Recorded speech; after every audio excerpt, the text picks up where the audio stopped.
Renungan Pagi bersama Allah di Waktu Fajar oleh Ellen G. White, 24 April 2022. Mari kita berdoa. Bapa kami yang di sorga, Allah pencipta langit dan bumi, laut dan segala isinya, Allah yang maha besar, maha kuasa, sumber segalanya, yang kami sembah selalu melalui anak-Mu yang tunggal, Yesus Kristus. Terpujilah Yesus, anak Allah yang maha tinggi, yang adalah satu-satunya jalan dan kebenaran dan hidup bagi kami.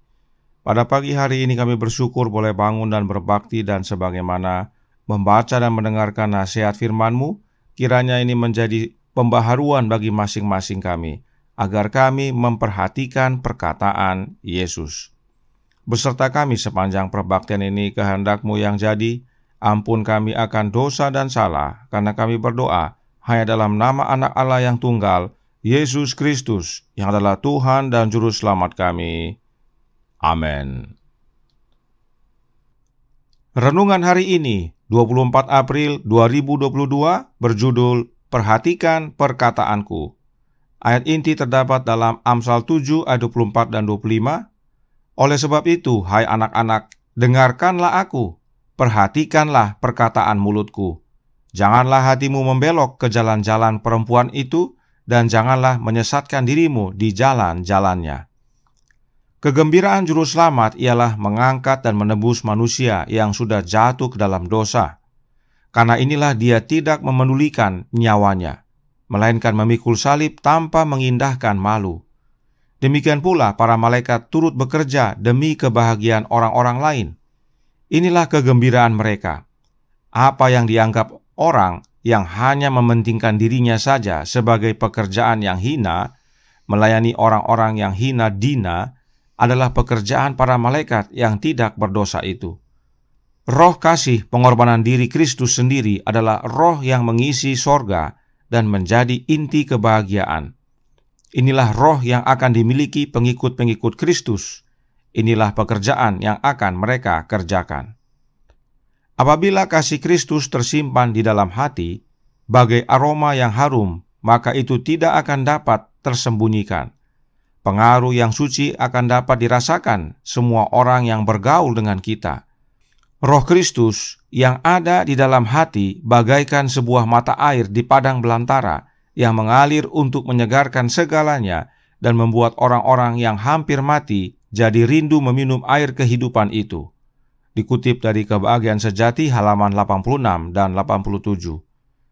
Kehendak manusia yang tidak dibantu itu tak akan memiliki kuasa yang nyata untuk menolak dan mengalahkan kejahatan. Pertahanan jiwa sudah dipatahkan. Manusia tidak mempunyai perlindungan terhadap dosa. Sekali ketahanan firman Allah dan rohnya ditolak, kita tidak tahu sampai sedalam mana seseorang bisa tenggelam. Dikutip dari seri Membina Keluarga Jilid 4 halaman 391. Kalau kita mau belajar tentang Kristus, kita harus berdoa sebagaimana para rasul berdoa pada waktu Roh Kudus dicurahkan ke atas mereka. Kita memerlukan baptisan Roh Allah. Kita tidak aman barang sesaat pun kalau kita gagal menuruti firman Allah.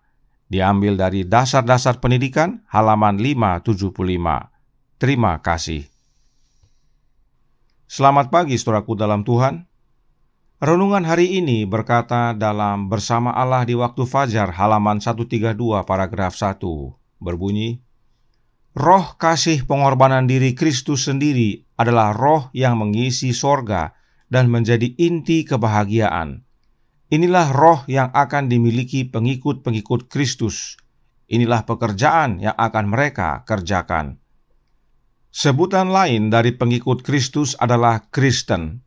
Maka, roh yang harus dimiliki oleh orang Kristen adalah rohnya Kristus. Dan dalam hal ini adalah roh kasih pengorbanan diri Kristus.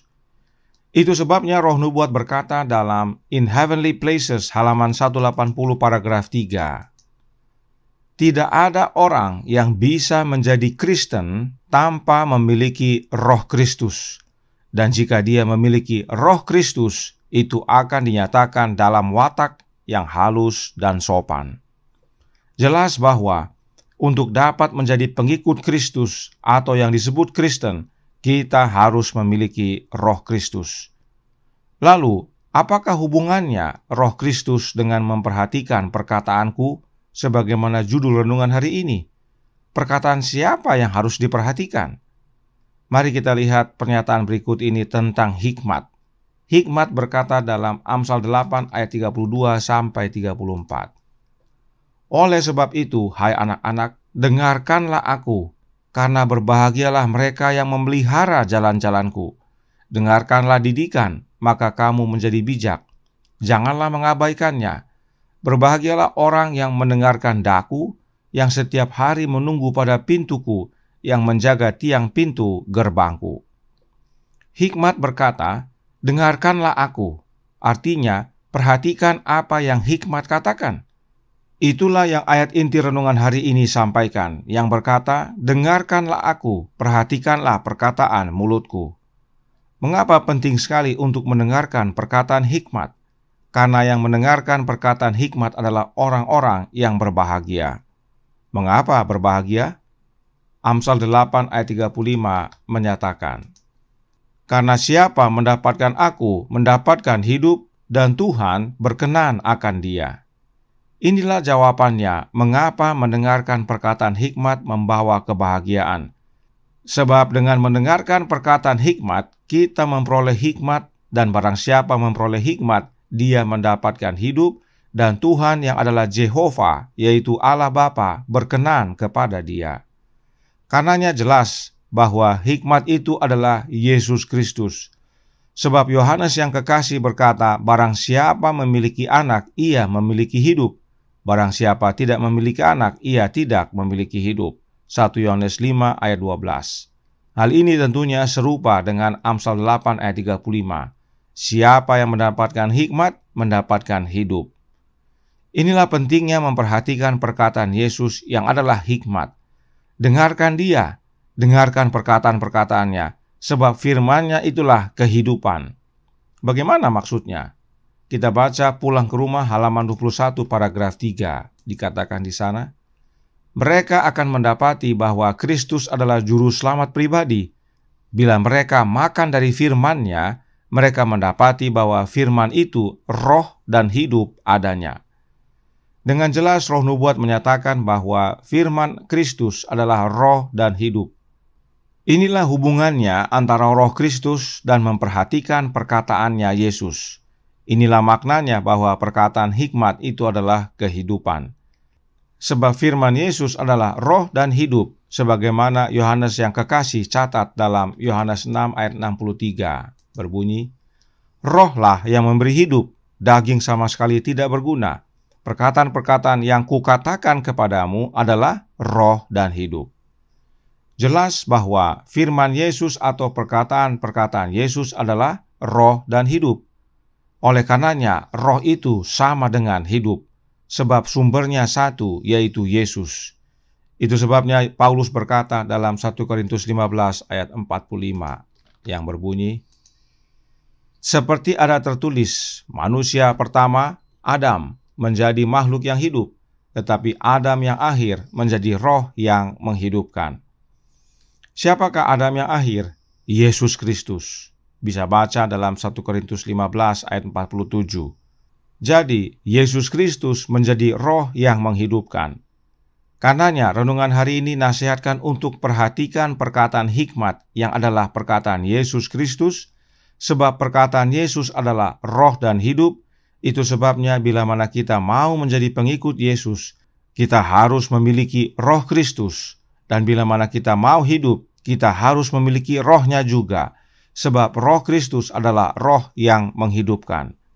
Dan bila kita sudah memiliki roh Kristus tinggal dalam hidup kita, maka The Youth Instructor Januari 6 tahun 1898 paragraf 3 menyatakan, dengan ini kita tahu bahwa kita tinggal di dalam Dia dan Dia di dalam kita, karena Dia telah memberikan rohnya kepada kita. Siapakah Dia yang dimaksudkan dalam kutipan ini? Dia yang dimaksudkan adalah Yesus Kristus. Dan bila kita sudah tinggal dalam Yesus dan Yesus di dalam kita, maka itulah jaminan keselamatan. Karena di luar Yesus kita tidak dapat berbuat apa-apa, kering dan siap dibakar, binasa. Karenanya, mari kita dengarkan Yesus. Bagaimana caranya? Dengan menerima kehadiran Roh-Nya dalam hati kita. Sebab Yesus sampai saat ini masih berbicara kepada kita. Dia berbicara dalam hati kita. Oleh sebab itu, perhatikan perkataannya, sebab perkataannya adalah roh dan hidup. Kiranya ini menjadi sukacita dan pembaharuan bagi kita semua. Tuhan memberkati, saya bawa dalam nama Yesus. Amin. Mari kita berdoa. Bapa kami yang di sorga, Allah pencipta langit dan bumi, laut dan segala isinya, Allah yang maha besar, maha kuasa, sumber segalanya, yang kami sembah selalu melalui anak-Mu yang tunggal, Yesus Kristus. Terima kasih atas nasihat indah pada pagi hari ini, agar kami memperhatikan perkataan Yesus, mendengarkan akan Dia, sebab firman-Nya adalah roh dan hidup, yang membawa kebahagiaan dan teristimewa, membawa kehidupan. Bila mana kami memiliki Yesus, kami memiliki kehidupan. Kiranya ini menjadi sukacita dan pembaharuan agar kami menjadikan Yesus satu-satunya yang hadir dalam hati kami, sebab dengan kehadirannya hidup kami diubahkan dan siap untuk menyambut kedatangannya yang tidak lama lagi. Beserta kami sepanjang hari ini kehendak-Mu yang jadi, ampun kami akan dosa dan salah, karena kami berdoa hanya dalam nama Anak Allah yang tunggal, Yesus Kristus, yang adalah Tuhan dan Juru Selamat kami. Amin.